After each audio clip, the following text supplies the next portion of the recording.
Mən Hökümə Əliyeva 1991-ci ildə Kəlbəcər rayonunun Susuzluq kəndində anadan olmuşam. 1993-cü ildə kəndimizin işğalı səbəbilə məcburi köçkün kimi Bərdə rayonunun Qaradəmirçi kəndində məskunlaşmışdıq. 1996-cı ildə isə Rusiyaya köçdük və bir müddət Volqograd vilayətində yaşadıq.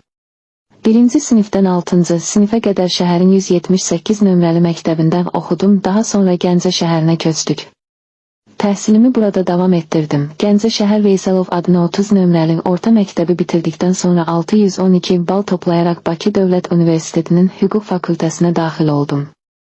Daha sonra təhsilimi magistr və doktorantura pillələrinin də tamamladım. 2016-cı ildən hava yollarında əvvəlcə tərcüməçi kimi işə başladım. Daha sonra stüardessa kimi fəaliyyət göstərdim. Yaxın günlərdə isə Azalda hüquqşünas kimi fəaliyyət göstərəcəkdim. Bu mənim son uçuşlarımdan biri idi, ailəli idim. Hadisə günü Bakı Grozny reysini yerinə yetirən sərnişin təyyarəsi dekabrın 25-də Aktau şəhəri yaxınlığında qəzaya uğradı. Təyyarədə 67 sərnişin vardı. Mən və 2 ekipaj üzvü daxil olmaqla 38 nəfər həyatını itirdi. Mən son nəfəsimə kimi vəzifəmi layiqincə yerinə yetirdim.